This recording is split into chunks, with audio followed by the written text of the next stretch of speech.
The worst morning ever. Natalie Brooks balanced the stack of quarterly reports against her chest while trying not to spill the coffee she'd grabbed from the break room. Her boss, James Donovan, needed these documents before the board meeting in 20 minutes. She was already running late after the printer jammed for the third time that morning. The elevator dinged on the executive floor. She rushed forward just as someone stepped out. The impact sent everything flying. Hot coffee splashed across an expensive charcoal suit. Papers scattered across the marble floor like oversized confetti. Natalie's stomach dropped as she looked up into the stern face of James Donovan himself. "I am so sorry," she stammered, dropping to her knees to gather the soaked documents. "I didn't see you. I can pay for the dry cleaning. I'll reprint everything right now." James stood, motionless, looking down at his ruined suit with an unreadable expression.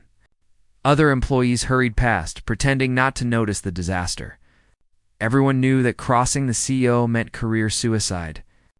Natalie braced herself for the firing she probably deserved. Instead, James calmly removed his jacket and draped it over his arm. "Ms. Brooks, do you have a valid passport?" Natalie blinked, confused by the question. Yes. I got one last year thinking maybe I'd travel someday, but I haven't actually used it yet." "Good. Pack for 5 days. Business casual for meetings, but bring something suitable for warm weather. We leave tomorrow at 6 in the morning." Stepped over the mess and walked toward his office without another word. Natalie sat on the floor, surrounded by coffee-stained papers, completely bewildered. Was she fired or not? And where exactly were they going? Panic and preparation that evening. Natalie stood in her tiny apartment, staring at her open suitcase with growing panic. She'd done some research after the encounter. James was attending a technology conference in Maui, staying at one of those resorts where rooms cost more per night than she made in a month. She pulled clothes from her closet, holding each item up critically. Most of her work wardrobe consisted of shapeless blazers and conservative skirts designed to help her blend into the background. That had always been her strategy. Stay quiet, stay invisible, do good work. And maybe people wouldn't notice how awkward she was. Her roommate Jenna appeared in the doorway with a knowing smile. "You're overthinking this. Just pack normal clothes. You're allowed to look like a human being, you know? This isn't a vacation, Jen. It's work. I can't mess this up." Natalie folded another plain blouse into her suitcase.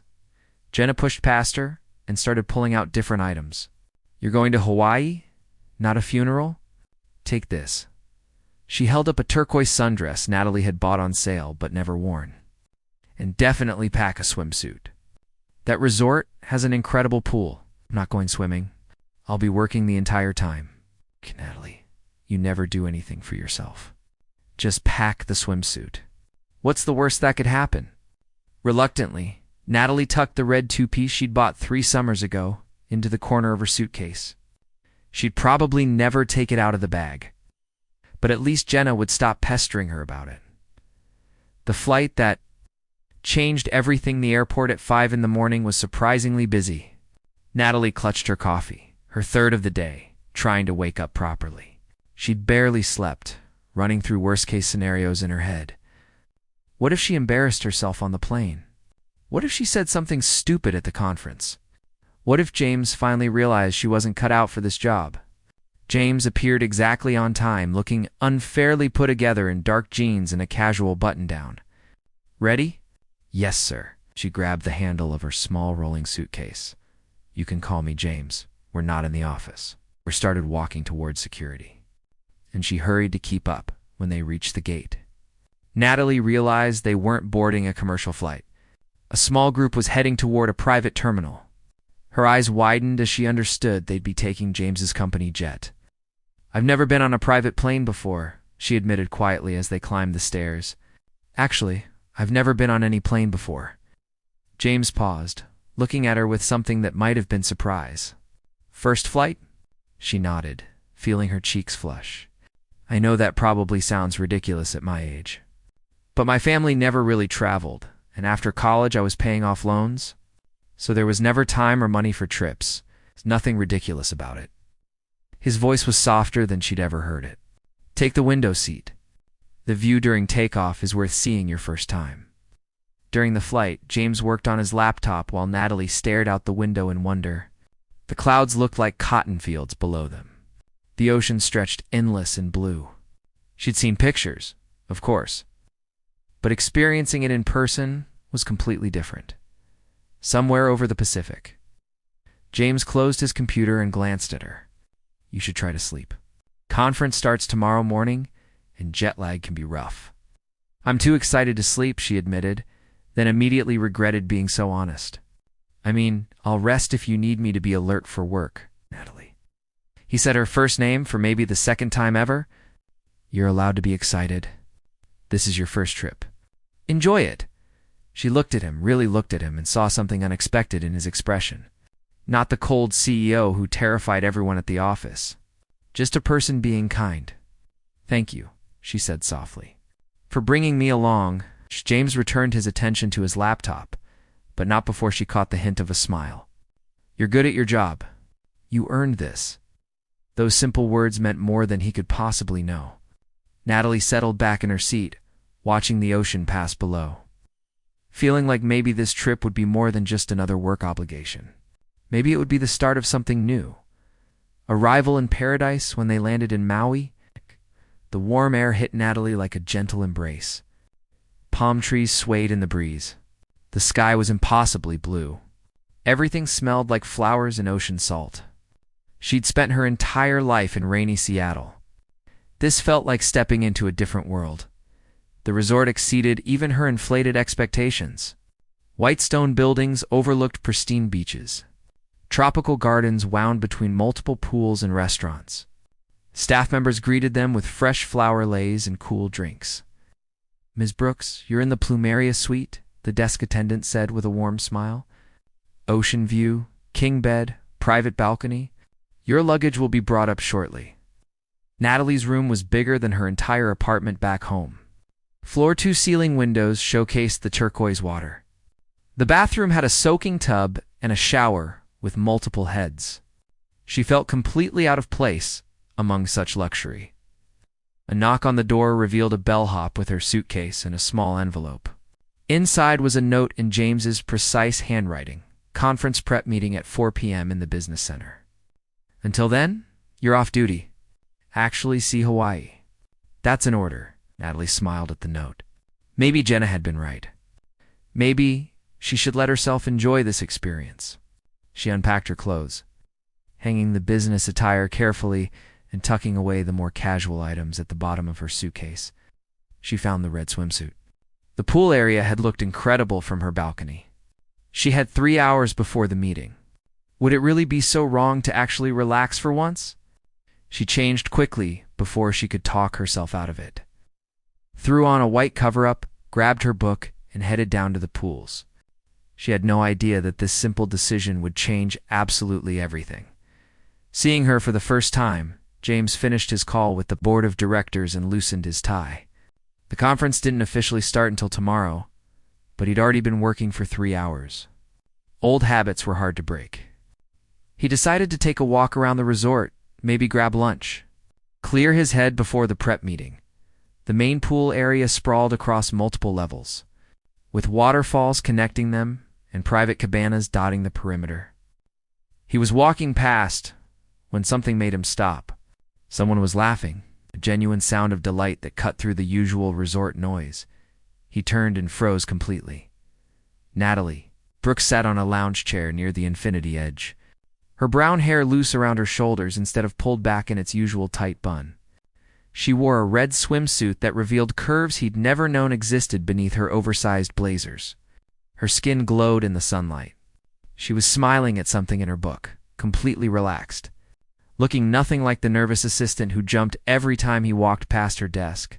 A man approached her, tall, with sun-bleached hair and an easy smile. Tyler something? James vaguely recognized him from another tech company. The man said something that made Natalie laugh again, that same bright sound. She set down her book and actually engaged in conversation. Her usual shyness apparently evaporated in the Hawaiian sun. James felt something hot and uncomfortable twist in his chest. Jealousy. He was jealous. Of what? She was his assistant. He'd barely spoken to her beyond work directives in the 2 years she'd been with the company. He had no claim to her, no right to feel possessive about who she talked to. But watching Tyler lean closer, watching Natalie smile up at him with genuine warmth, James wanted to march over there and interrupt. He wanted to remind her about their meeting. He wanted to demand to know who this guy was and why he was making her laugh like that. Instead, he stood there like an idiot, watching his invisible assistant become the most visible person in his world, the meeting. That wasn't James returned to his room and tried to work. He made it through exactly 2 emails before giving up. All he could see was Natalie in that red swimsuit smiling at someone who wasn't him. This was insane. He was a rational person. He built a tech empire through logic and discipline. He didn't do feelings, especially not messy ones about employees. His phone buzzed with a text from his sister Rebecca. "How's Hawaii? Have you actually looked at the ocean yet, or are you locked in your room working?" He typed back, "The ocean's fine. Working mostly. You're impossible. Meet someone interesting at least." James stared at his phone, then typed honestly for once, "Maybe. It's complicated. You need complicated.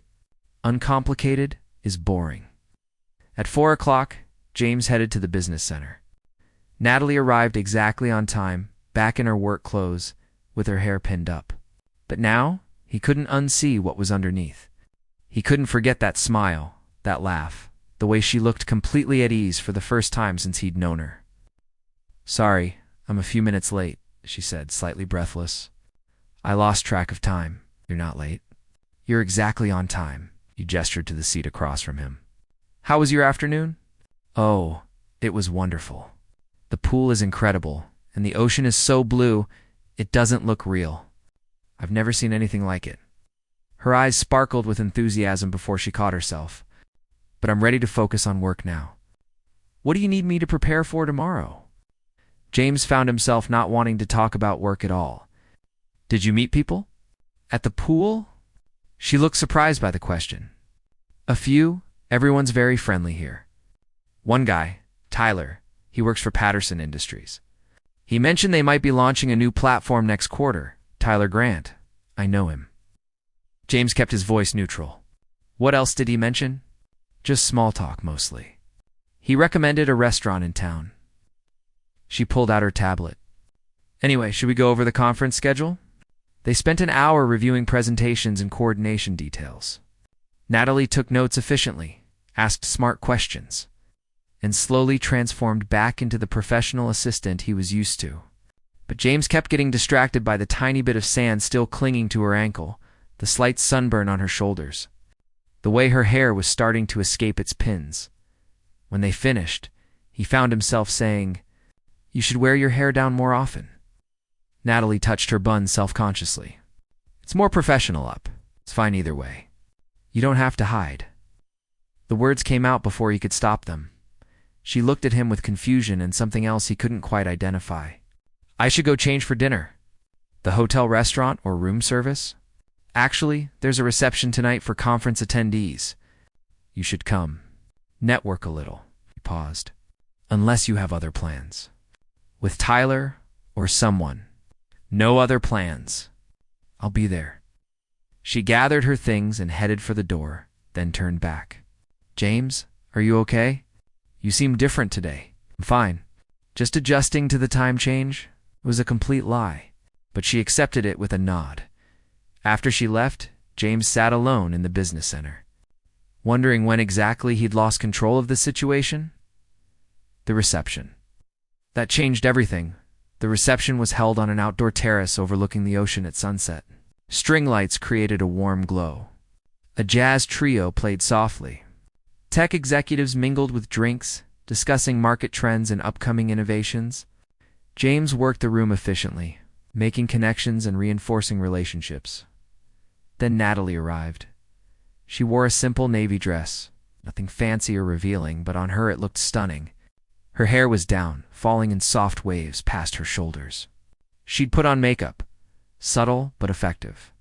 Several men turned to look as she entered, including Tyler Grant, who immediately headed in her direction. James excused himself from his conversation and intercepted them. "Natalie, there's someone I'd like you to meet." He placed his hand on the small of her back, guiding her away before Tyler could reach her. He felt her stiffen slightly at the touch, surprised, but she didn't pull away. For the next hour, James kept her close. He introduced her to important contacts, included her in conversations, made sure everyone knew she was essential to his team. And he made absolutely sure Tyler Grant didn't get another chance to approach her. Natalie handled herself beautifully. She was articulate and thoughtful, asking good questions and making genuine connections. People responded to her warmth, her authenticity. James found himself proud and also increasingly aware of how much he'd underestimated her. Finally, she excused herself to get some air, walking to the edge of the terrace where the crowd thinned. James followed, unable to help himself. "You're good at this," he said, standing beside her at the railing. "At what?" "Pretending I belong at fancy parties?" She smiled, but there was an edge to it. What? "Being yourself. People like you, they like that I work for James Donovan. That's different." She looked out at the ocean, the moonlight reflecting off the water. "Can I ask you something? Of course, why did you really bring me on this trip? I know there are senior assistants with more experience. People who've traveled with you before. Why me?" James considered lying, making up something about her organizational skills or attention to detail. But standing there in the moonlight, with the sound of waves in the background, he found himself wanting to tell the truth. "I'm not entirely sure, but I'm glad I did." What? He turned to face her directly. "I've been blind, Natalie. You've worked for me for 2 years, and I never really saw you until today. That's on me. I'm sorry." She met his eyes, searching for something. "What changed today? I saw you at the pool. Happy, real, not hiding behind work clothes and nervous efficiency. I realized I've been an idiot." He stepped closer. "Tell me something. Is Tyler Grant someone you're interested in?" Natalie's eyes widened. "Tyler. We talked for maybe 10 minutes. Why would you think I'm interested?" "Because he's clearly interested in you. And you were smiling at him. I smile at lots of people. That doesn't mean anything." She crossed her arms. "Why do you care?" It was the direct question James had been avoiding all day. He could deflect, change the subject, retreat back into his CEO persona. Or he could be honest for once in his carefully controlled life. "Because I care about you. And I just realized it today, which makes me the slowest person on earth." He ran his hand through his hair, frustrated with himself. "I've kept everyone at a distance for so long. It's easier that way, safer. But you got past my defenses without even trying. And I didn't notice until I saw you with someone else." Natalie stared at him, processing his words. "You're jealous. Of Tyler, insanely jealous. Irrationally jealous. I have no right to be, which makes it worse." She laughed, a soft sound of disbelief. "James Donovan, the man who never shows emotion, is jealous because his assistant talked to someone at a pool." When you put it that way, it sounds ridiculous. It is ridiculous. But she was smiling now, really smiling. "For what it's worth, I'm not interested in Tyler. He's nice, but he's not." She trailed off, looking uncertain. "Not what?" "Not you." The words came out quietly, almost shy. "I've had a crush on you since my first week. You were terrifying and brilliant, and I convinced myself I'd get over it. Obviously, I didn't." James felt his heart rate spike. "You have a crush on me. I don't know. This is mortifying." She covered her face with her hands. "Can we pretend I didn't say that?" He gently pulled her hands down. "Natalie, look at me." When she did, he continued, "I don't want to pretend. I want to figure out what this is between us. I want to take you to dinner, not as your boss, just as someone who wants to know everything about you. Would that be okay?" She searched his face, looking for sincerity, and apparently found it. Yes, that would be very okay. They stood there for a moment, the party continuing behind them, the ocean stretching endlessly before them. Everything had shifted. The invisible assistant was invisible no more. And the untouchable CEO had finally let someone touch his carefully guarded heart. The real first date the next morning, James surprised Natalie by canceling all their conference obligations for the day. "We're playing hooky," he announced when she met him for breakfast. "We can't just skip the conference. That's why we're here." But she was smiling, unable to hide her excitement. "I own the company. I can do what I want. Besides, we're in Hawaii. We should actually see Hawaii." He handed her a schedule he'd printed. Snorkeling at 9, lunch at a local spot Tyler didn't recommend, hiking to a waterfall at 2, and dinner at sunset. "What do you think?" "I think you're actually smiling. That's new." She took the paper, reading through the activities. "I've never been snorkeling before." "Good, I like being there for your firsts." They spent the day exploring the island like tourists, instead of corporate executives. James taught Natalie how to snorkel in a calm bay, holding her hand as she got comfortable breathing through the tube. They saw sea turtles and colorful fish, and when she squeezed his hand excitedly at each discovery, he felt something in his chest expand. Lunch was at a tiny restaurant where locals ate, not tourists. They sat at a picnic table under a tree and ate the best fish tacos Natalie had ever tasted. James told her stories about growing up in Boston, about his difficult relationship with his father, who'd wanted him to take over the family law firm instead of starting a tech company. "He didn't speak to me for 2 years after I turned him down," James admitted. "We're better now, but there's always this distance between us. Like he's disappointed I chose my own path." "That must have been lonely," Natalie said softly. "I threw myself into work instead of dealing with feelings. Easier to focus on quarterly earnings than family drama." He looked at her directly. "I've been emotionally unavailable for a long time, Natalie. That's probably something you should know." "Past tense or present tense?" "Working on making it past tense.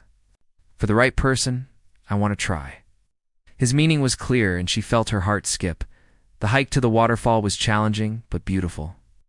They climbed through bamboo forests and across streams, talking about everything and nothing.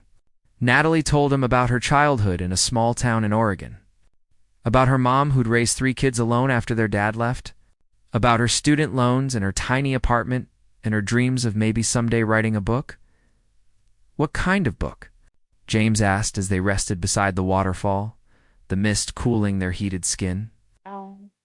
"I don't know exactly. Something about normal people finding extraordinary happiness in ordinary moments." "Does that sound stupid?"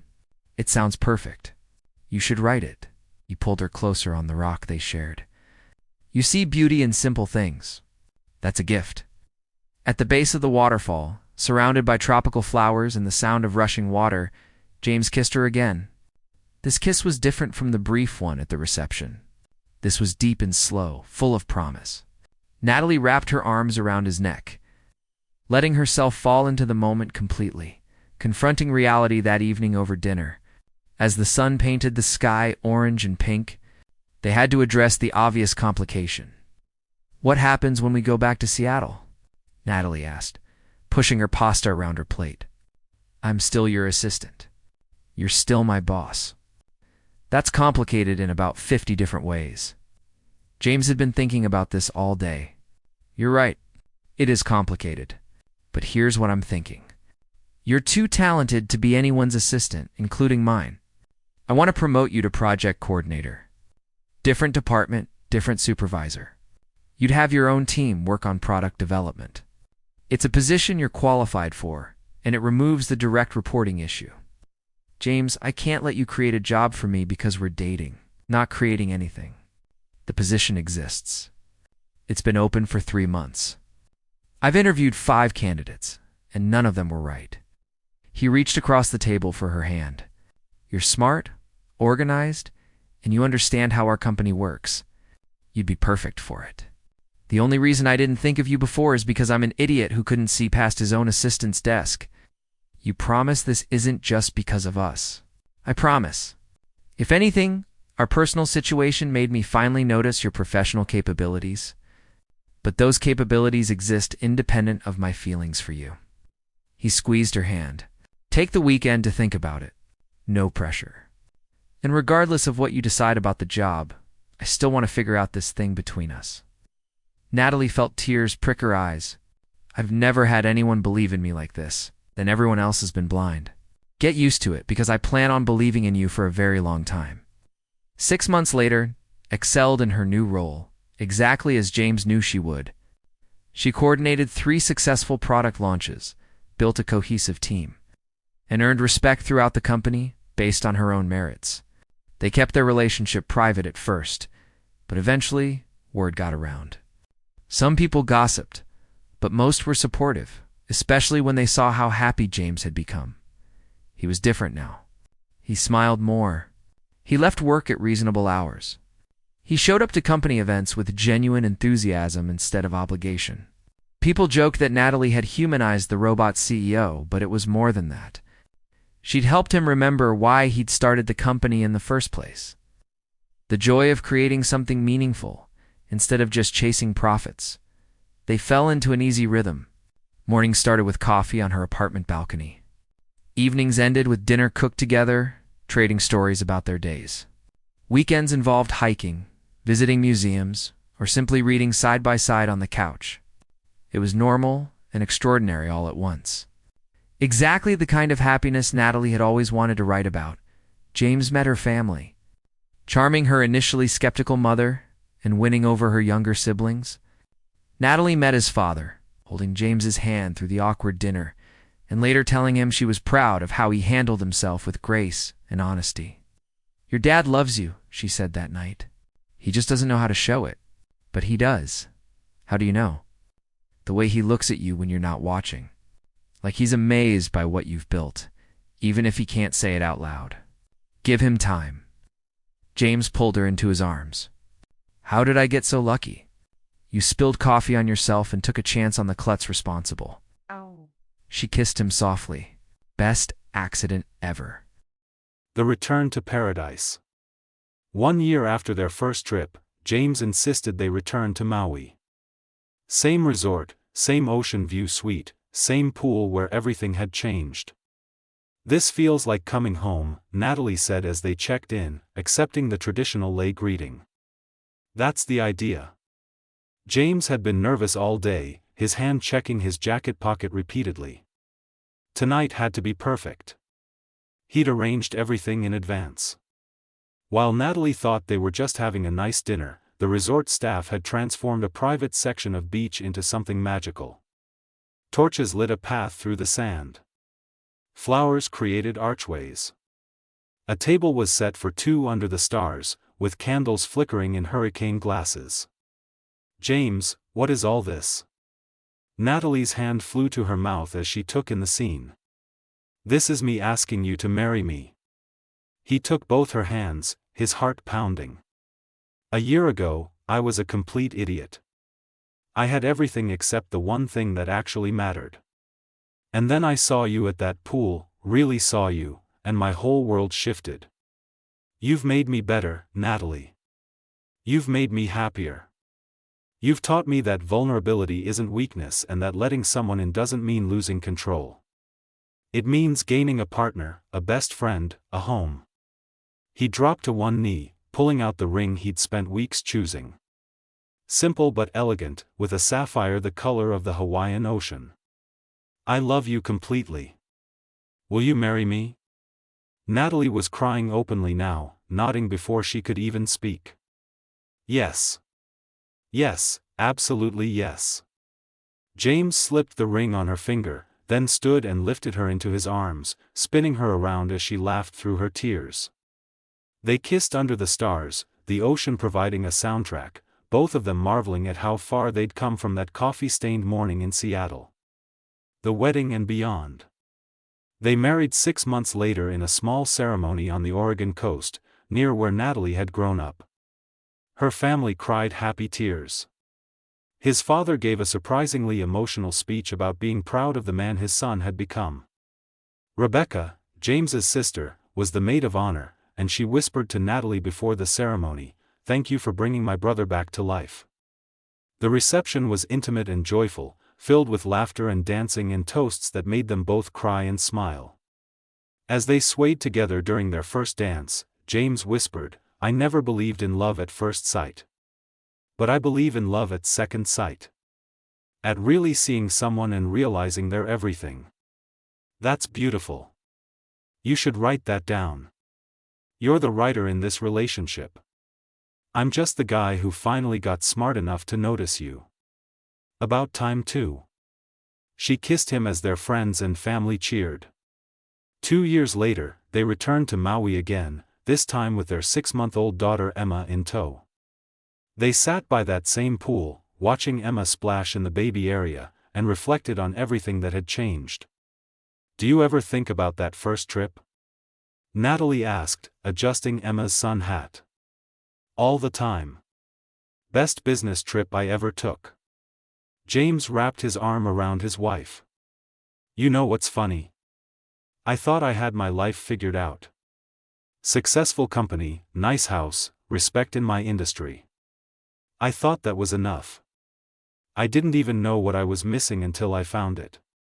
Found what? Home. You and Emma, you're my home. Not a place, but a feeling. And it started right here, with me being jealous of some guy named Tyler. He laughed. I should send him a thank you card. Don't you dare. Natalie leaned into him, watching their daughter giggle at the water.